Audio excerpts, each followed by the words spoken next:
하나님의 은혜 안에 거하고자 하는 우리를 위하여 하나님께서는 오늘 마가복음 15장 21절부터 39절까지 말씀을 주셨습니다. 먼저 함께 읽은 본문의 개요를 정리하고 설교 방향을 제시하면서 함께 은혜를 나누고자 합니다. 신문을 통하여 죄 없음이 밝혀졌으면 어떻게 해야 되나요? 풀려나야죠. 그런데 흉악범보다 더 흉악한 자로 취급받으시며 십자가 형벌에 처하도록 형이 확정이 되었어요. 예수님께서는 온갖 멸시와 조롱을 다 받으셨습니다. 이제 구레네 사람 시몬에게 예수님의 십자가를 대신 지게 하고 십자가 형벌이 거행될 골고다 언덕에 도착한 상황을 배경으로 하여서 사건은 시작이 됩니다. 골고다 언덕에 도착했을 때 군인들이 어떻게 하나요? 예수님을 십자가에 못 박는 것으로 사건을 전개시켜 나갑니다. 예수님의 좌우에 다른 강도 두 사람도 함께 못 박혔죠. 마가는 그 순간에 다가온 위험한 상황, 곧 예수님께서 시험을 포기하시고 십자가에서 내려오실까? 아니면 운명하시는 그 순간까지 십자가에 계실까? 판가름 지어지는 위기 상황을 세 가지로 소개해주고 있습니다. 지나가던 사람이 능욕하였으며 대제사장들이 희롱하였고 예수님의 좌우편에 함께 못 박혀 있던 두 죄인들조차도 예수님을 욕하였다고 소개하면서 예수님이 이렇게 능욕과 모욕과 그리고 욕을 당하는 상황에서 과연 십자가에 머물러 계실까? 안 계실까? 위기 상황을 전개시켜 놓은 다음 이제 절정에 이르게 됩니다. 마침내 오후 3시 제9시가 되었을 때 예수님께서 마지막으로 한마디 말씀하신 것, 나의 하나님 나의 하나님 어찌하여 나를 버리셨나이까? 그 순간까지, 의식이 있을 동안 그 순간까지 하나님에게 버림받는다는 생각 때문에 그 어떤 능욕도 능멸도 다 상관하지 않으시고 꿋꿋이 참아내셨던 예수님이 마지막 순간에 절정에 이른 것을 우리에게 소개해주고 있습니다. 그리고 사건은 결말을 향하게 됩니다. 예수님께서 운명하시는 순간 두 가지 사건이 일어나죠. 첫 번째는 성소의 휘장이 위에서 아래로 찢어지는 것과 그 상황을 곁에서 지켜보고 있던 백부장이 과연 하나님의 아들이었도다 라고 고백하는 것으로 사건은 결말에 이르게 됩니다. 이런 말씀을 가지고 죄 없으신 예수님이 마지막으로 당한 시험과 그 결과를 먼저 살펴보고 싶습니다. 그리고 마지막으로 예수님을 바라보던 백부장의 고백을 살펴보면서 그 고백이 가지고 있는 의미와 오늘 우리들의 관계에 대하여 살펴보면서 설교를 마무리하려고 합니다. 먼저 예수님께서 마지막으로 당하셨던 시험과 그 시험의 결과가 어떻게 되었는지 함께 살펴보시죠. 마가는 다른 복음서 저자들과 같이 예수님께서 십자가상에서 하신 말씀들에 별로 관심이 없는 것 같아요. 아버지여 저들의 죄를 사하여 주십시오. 네가 오늘 나와 함께 낙원에 있으리라. 뭐 이런 말씀은 전혀 기록하지 않고 있습니다. 십자가에 못 박히시는 그 순간부터 운명하시는 그 순간까지 딱 3가지 얘기를 기록하고 있어요. 각 3가지 각각의 주어가 무엇인가요? 먼저 29절을 보셔요. 지나가던 자들은 뭐하며 뭐하더라? 자기 머리를 흔들며 예수를 모욕하더라. 그 다음 31절을 보실까요? 주어가 뭔가요? 대제사장들도 서기관들과 함께, 대제사장들도 주어죠. 뭐 하나요? 희롱하며 서로 말합니다. 마지막으로 32절 하반절에 주어가 다시 바뀝니다. 누가? 함께 십자가에 못 박힌 자들도 뭐 하더라? 예수를 욕하더라. 단지 십자가상에서 긴 6시간 동안 있었던 일, 십자가 위에서 일은 하나도 기록하지 않고 십자가 밑에서 일어났던 일 3가지만 기록해 놓고 있어요. 그리고 그리고 예수님의 말씀은 딱 한마디 마지막으로 남겨주신 엘리 엘리 라마 사박다니, 나의 하나님 어찌하여 나를 버리셨나이까? 라는 예수님의 한마디 말씀만 기록하고 있어요. 그러므로 십자가상에서 예수님께서 당하셨던 일을 소개하는 사람이 모두 몇 사람? 마태, 마가, 누가, 요한이. 이 네 사람 중에 마가는 십자가상에서 있었던 일을 소개하면서 무엇을 강조하여 소개하고자 했는지 짐작이 되죠. 뭔가요? 예수님께서 버리심받음을 하나님에게 버림받으실 때까지 버림받을 것인가, 버림받기를 포기하고 하나님의 자리를 고집할 것인가, 이 두 가지를 놓고 예수님께서 끊임없이 갈등하셨을 것임을 상황을 소개해 줌으로써 보여주는 거예요. 여러분, 마가의 그런 의도가 느껴지나요? 이 본문을 함께 살펴보면서 그것이 느껴져야 돼요. 마가가 독자들에게, 오늘 우리들에게 소개해주고 싶은 예수님은 그거예요. 십자가상에 못 박혀 계시면서 그 십자가 아래에서 이루어지는 일들과 십자가 옆에서 이루어지는 그 일들을 소개하면서 끝까지 버림받을 것인가, 아니면 버림받기를 포기하고 하나님의 자리로 우뚝 서버릴 것인가, 원래 하나님의 자리로 스스로. 이 두 가지를 놓고 예수님께서 끊임없이 갈등하셨다는 사실을 우리에게 보여주려는 것 같아요.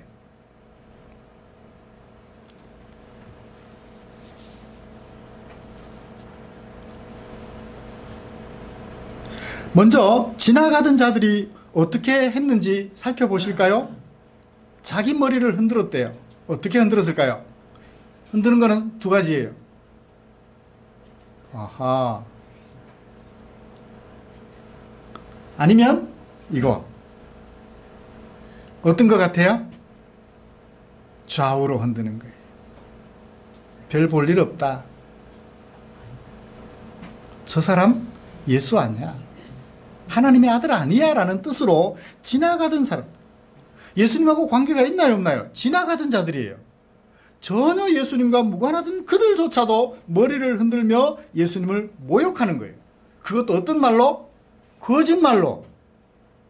무슨 말로 모욕했나요? 성전을 헐고 사흘에 짓는다는 자요. 예수님은 성전을 너희들이 헐라고 그랬지 예수님이 허시겠다는 얘기는 하신 적이 없어요. 너희들이 성전을 헐어라, 내가 사흘 만에 다시 지을게 라고 하신 적은 있어도 내가 성전을 헐고 사흘 만에 짓겠다고 말씀하신 적이 없어요. 예수님이 하신 말씀은 어떤 의미인가요? 사람들이 나를 죽이면 하나님께서 나를 사흘 만에 다시 살리실 것을 얘기한 것이었지, 결코 건물 성전을 헐어버리겠다, 그걸 다시 짓겠다 하신 것이 아니었다고요. 거짓말로 예수님을 모욕합니다. 그리고 뭐라고 말하나요? 십자가에서 내려와 봐. 네가 그렇게 능력이 있으면 내려와 보라고.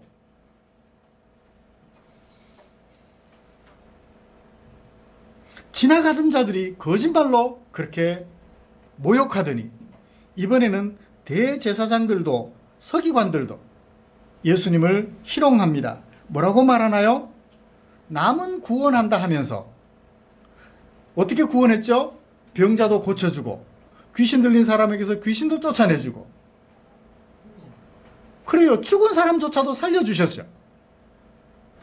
근데 정작 자기는 살리지 못할 거야, 너 자신이나 한번 살려봐 라며 조롱합니다. 이스라엘의 왕, 유대인의 왕이라면 지금 십자가에서 내려와봐, 그러면 우리가 믿어줄게, 내려와 보렴. 희롱합니다. 어떻든 내려오라고 자꾸 얘기를 해요. 근데 예수님께서는 그 위에 계셔야 돼요. 언제까지? 운명하실 때까지.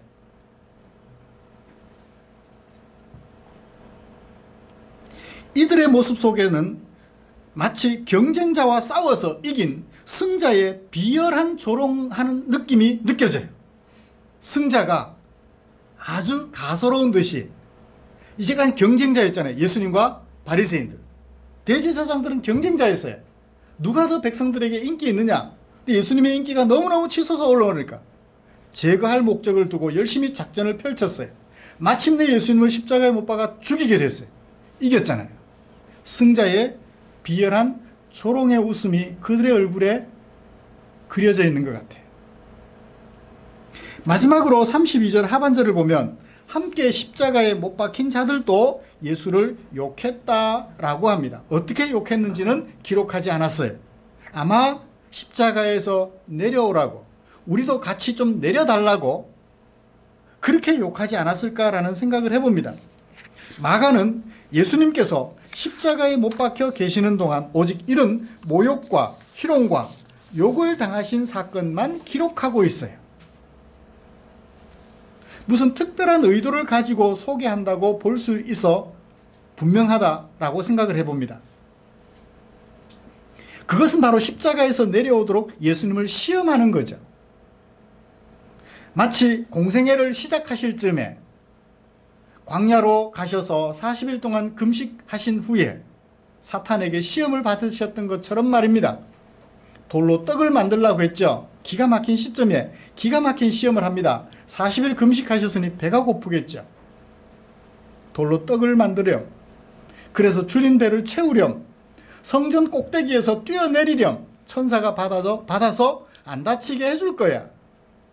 높은 산으로 데려가서 그 아래 땅들을 보여주며 내게 절하면 내가 이것을 네게 주마 라고 유혹하며 시험하던 사탄의 모습을 돌아보게 됩니다. 십자가 옆에 있으면서 예수님에게 부단히 내려와. 그러면 내가 너를 예수로 인정해 줄게. 예수님은 이런 시험 앞에서 꿋꿋이 견뎌내셨음을 마가는 독자들에게 소개해 주고 있는 것 같아요. 어디까지 예수님은 시험을 참아내시나요? 마지막 33절을 보셔요. 제6시가 되매, 육시는 정오를 말합니다. 온 땅에 어둠이 임하여 몇 시간 동안, 제9시까지 3시간 동안, 오후 3시가 될 때까지, 정오부터 오후 3시가 될 때까지 계속하여 어둠이 가득했다고 말합니다. 그리고 제9시가 되었을 때, 오후 3시가 되었을 때 마침내 예수님께서 큰 소리를 지르십니다. 엘리 엘리 라마 사박다니, 나의 하나님 어찌하여 나를 버리셨나이까. 그리고 37절 예수께서 큰 소리를 지르시고 숨지시니라. 숨졌다는 말은 34절 말씀을 빌리면 뭔가요? 하나님에게 완전히 버림받으셨다. 완전히 버림받으시는 것을 무엇으로 표현했나요? 숨졌다, 죽었다라고 표현하고 있는 거라고요. 예수님께서는 마지막에 하나님으로부터 완전히 버림받으실 때까지 붙잡혀서 피할 수 없는 그 시험 앞에서 마지막 순간까지 시험을 다 견뎌내셨던 것입니다.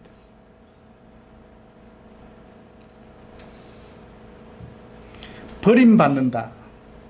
예수님도 어떤 분이세요? 하나님이시잖아요. 하나님이신 예수님이 아버지 되신 하나님으로부터 버림받으셨어요.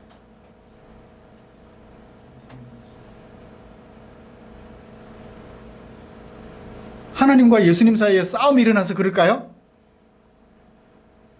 그래서 예수님이 하나님에게 패한 것일까요?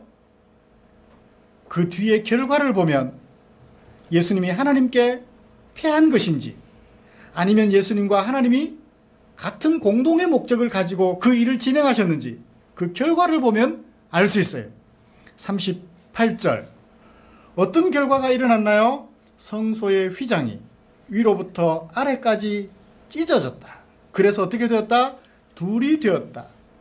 그러면 성소의 휘장은 둘이에요? 하나예요? 원래? 하나였어요. 하나의 천으로 된 하나의 휘장이었어요. 자, 어떤 역할을 했나요? 이 휘장은 성전을 두 쪽으로 나누어요. 하나는 뭐라고 하고? 지성소라 하고, 하나는 성소라고 해요. 그 성소와 지성소를 나누는 것이 휘장이었다고요. 이 성소에는 제사장들이 수시로 들어가서 자신에게 맡겨진 일을 감당하는 공간이고, 휘장을 넘어 지성소에는 대제사장이 1년에 한 차례만 들어가요. 1년에 한 차례만 들어가서 하나님을 뵙고, 그리고 그 제사장이 죄가 있었을 때는 어떻게 되고? 죽어서 나와요.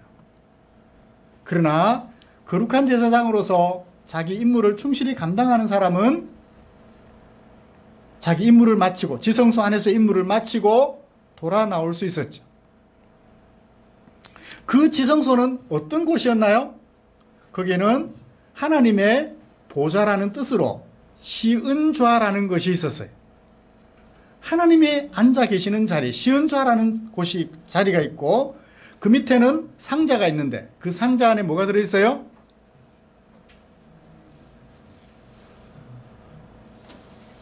상자 안에 뭐가 있죠? 아론의 상난 지팡이, 십계명이 기록된 두 돌비. 예.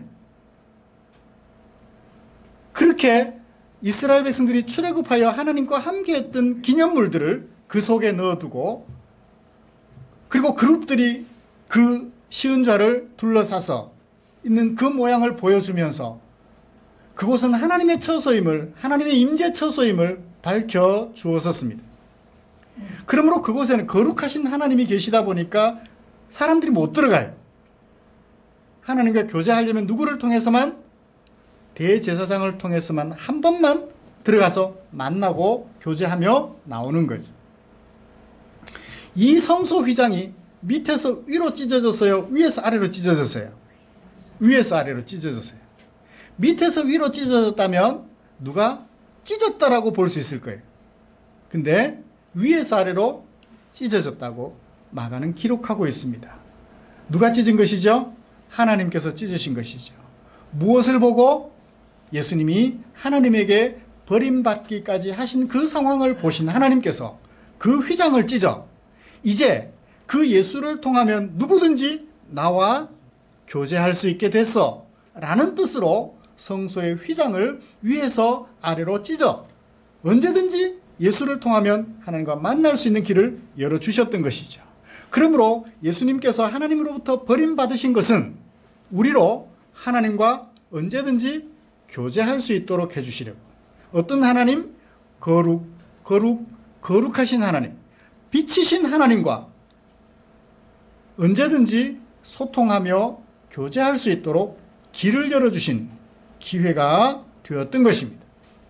사랑하는 성도 여러분, 지금까지 우리가 살펴본 것이 예수님께서 그런 모욕과 희롱과 욕을 당하시며 시험을 참아내셨던, 하나님에게 버림받기까지 숨지시기까지 참아내셨던 그 시험 당하심의 목적을 살펴보게 되었습니다. 예수님은 왜 그렇게 시험을 참아내셨나요? 우리로 하나님과 교제하게 하기 위해서. 어둠인 우리를 어둠의 세상에서 불러내어 빛이요 사랑의 아들의 나라로 옮겨 거룩하신 하나님과, 빛이신 하나님과 언제든지 어울려 살게 하시려고. 예수님께서는 그런 고초를 다 감당해 내시고, 그런 고초를 다 감당해 내시고, 나의 하나님 어찌해 나를 버리셨나이까 하시면서 숨을 거두셨던 것입니다. 사랑하는 성도 여러분, 나 한 사람을 살리시려고 하나님의 자리 포기하신 것도 모자라 사람으로 오셔서 하나님에게 버림받기까지 하셨던 이 예수님을 생각해 보셔요. 이 세상에 누가 나로 거룩하신 하나님과 교제하게 하려고 자기 몸을 희생하며 하나님에게 버림받는 일을 선택했나요? 이 세상에 사람으로 태어나는 모든 사람들은 그 역할을 감당할 수가 없습니다. 자기 죄 때문에 죽는 것일 뿐, 자기 죄 때문에 하나님께 버림받는 것일 뿐, 다른 사람을 위하여 대신 죽어줄 수가 없어요. 그러나 우리 예수님은 동정녀에게서 성령으로 잉태되신 죄 없으신 분이셨기에 그 역할을 홀로 감당하실 수 있었던 것입니다. 이 장면을 쭉 곁에서 지켜보던 백부장의 모습을 살펴보며 그의 고백이 가지는 의미를 살펴 우리와 연관성을 찾아봄으로써 설교를 마무리하겠습니다. 그때 39절, 예수를 향하여 서 있던 백부장이 무엇을 보았어요? 뭘 봤어요? 그렇게 숨지심을 봤대요. 누가? 예수님이. 그렇게 어떻게?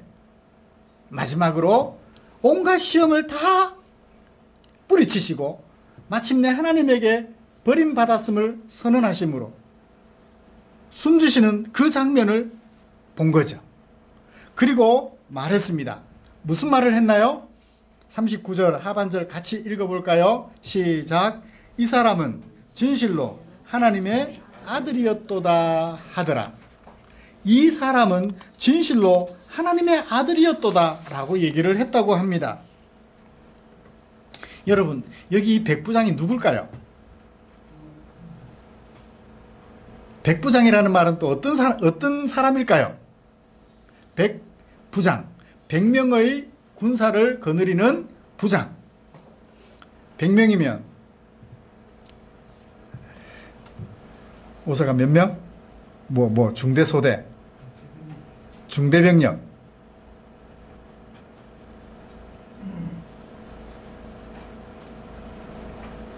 이 백부장이라면 이방인일까요? 유대인일까요? 로마 군대를 지휘하는 사람이니까 유대인들의 입장에서 보면 이방인이에요. 예수님을 잘 알지 못하는 사람이에요. 기본적으로. 그러나 혹 유대 땅에 와서 100명의 군사를 거느리고 지휘하는 동안, 생활하는 동안 예수님에 대한 소문은 들었을 수 있을 것 같아요. 그런데 이 백부장이 어떤 백부장일까요? 이제 대충 짐작이 갑니다. 군대의 장교고 거기다가 이방인이고 짐작이 됩니다. 어떤 이방인일까요? 예수님께서 붙잡혀서 빌라도 총독에게 갈 때 그 자리에 함께 있었던 그 백부장일까요? 아니면 예수님이 생전에 그의 종이 병들었을 때 예수님께서 그 종을 살려주셨죠. 백부장의 하인, 병들었다고 집에서 연락이 와서 가는 도중에 죽었어요. 그때 예수님께서 기다렸다는 듯이 가셔서 그를 살려준 경력이 있으십니다. 그때 그 백부장일까요? 예수님을 골고다까지 호송한 백부장일까? 아니면 그의 하인을 살려주기도 했던 자기 하인을, 그 본문을 가지고 이상한 얘기하는 사람들이 있어요. 하인을 너무너무 사랑했다. 동성애자였다. 백부장이 하인을 사랑하는 동성애자였다. 그런 때 이용하는 사람들이 있어요. 아주 고약한 사람들이. 이 장면을 보면 함께 신문 받은 함께 있었던 그 백부장일까요? 모르겠습니다. 이 백부장일지 저 백부장일지. 아마 일찍이 예수님을 경험해서 잘 알고 있었던 차에 마지막에 와서 그 예수님을 곁에서 지켜보았다라고 해도 얘기가 돼요. 근데 현장에서 호송했던 그 사람, 예수님을 조롱하고 희롱했었는데 마지막에 하는 일을 보고 감동을 받아서 그렇게 말을 했을 수도 있겠다. 어떻게 쓰든 상관이 없을 것 같아요. 정확하게 어떤 백부장인지를 말하고 있지 않았기 때문에 저도 뭐라고 말씀을 드리기는 어려울 것 같습니다. 어떻든 이 사람이 뭐라고 말했나요? 하나님의 아들이라고 고백해요. 그가 하는 말에 집중해 보십시다. 대제사장들은 예수님을 가리켜 마지막으로 뭐라고 말했나요? 찬송받으실 이의 아들이냐? 라고 물었잖아요. 찬송받으실 이는 누구? 하나님이세요. 그러면 솔직하게 하나님의 아들이냐고 묻지 왜 찬송받으실 이의 아들이냐고 물었을까요? 유대인들은 하나님이라는 말을 입에 잘 안 올려요. 직접적으로. 여호와라는 말을 유대인들은 잘 안 써요. 왜 그런지 아세요? 아버지의 이름을 함부로 부르지 않는 자녀들의 모양처럼 그 이스라엘 나라도 그랬었나 봅니다. 그래서 찬송받으실 이의 아들이라고 나름 하나님을 높였어요. 근데 이 백부장은 뭐라고 말해요? 있는 그대로 직설적으로 하나님의 아들이라고 얘기를 해요. 하나님의 아들이라고 얘기를 하니까 무언가 떠오르는 얘기가 있어요. 예수님께서 공생애를 시작하시면서 세례 요한에게 세례를 받고 요단강에서 올라오실 때 어떤 일이 있었죠?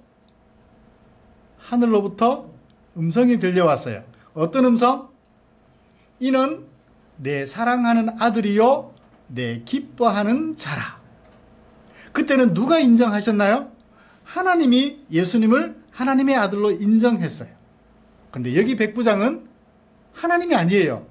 하늘에서 아니고 땅에서 그 예수님을 쳐다보면서 하는 얘기가 이 사람은 과연 하나님의 아들이로구나.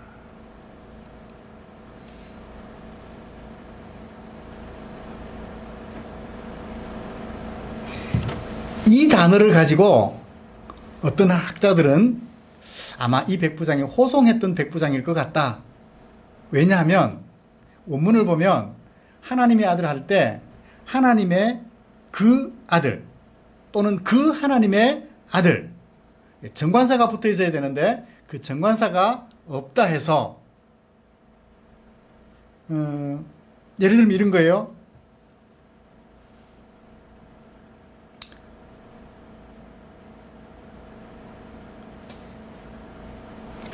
그 하나님의 그 아들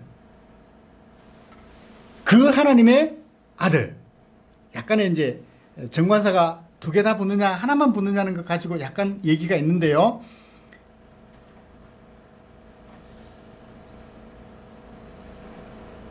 그렇게 보기 어려운 것이 마가가 마가복음을 시작하면서 하나님의 아들 예수 그리스도 복음의 시작이라 했잖아요. 그때도 정관사가 안 들어가 있어요. 그렇다면 정관사 때문에 얘기가 달라지는 것은 아니라는 것을 짐작해 볼 수 있겠습니다.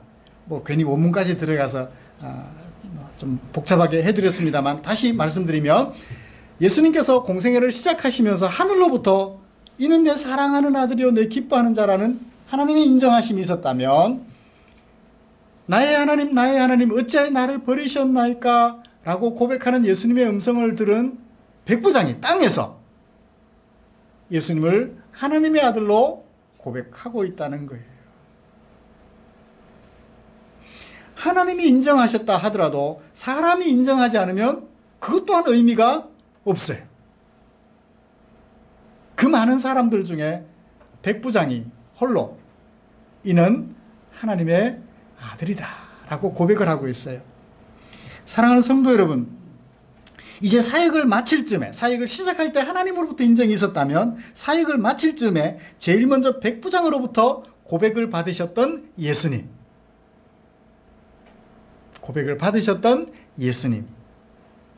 이 모습을 보면서 우리 자신에게 적용해 봤으면 좋겠어요.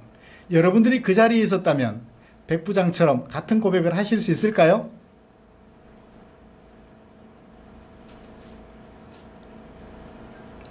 자, 이제 예수님을 우리가 그쪽으로 갈 수 없으니까 예수님을 이쪽으로 모셔오죠.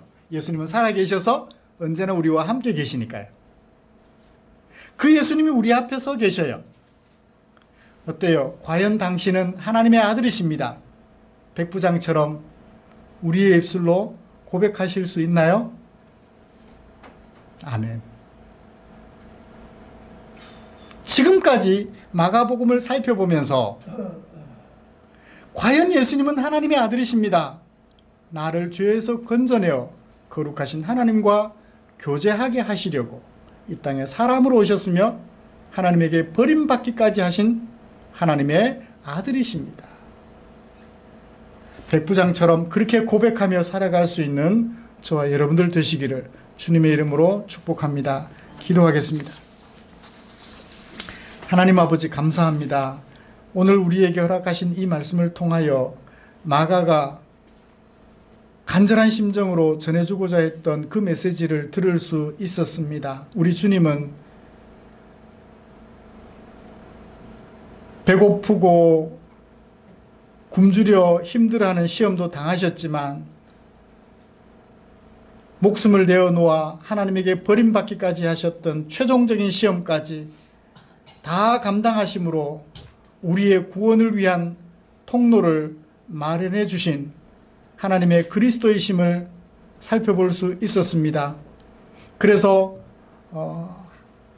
예수님께서 사역을 시작하실 때 하나님께서 하나님의 아들이라고 인정해 주셨던 것처럼 이제 우리는 땅에서 백부장처럼 당신은 하나님의 아들이시며 나의 구원자이십니다 라고 고백합니다.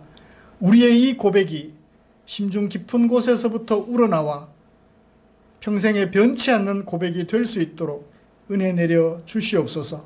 나를 위하여 하나님에게 버림받기까지 하신 하나님의 아들 예수 그리스도 나의 구주이심을 고백하되 내 마음속에서 한순간도 내려놓지 않는 아름다운 고백이 되게 하여 주시옵소서. 예수님의 이름으로 기도드리옵나이다. 아멘.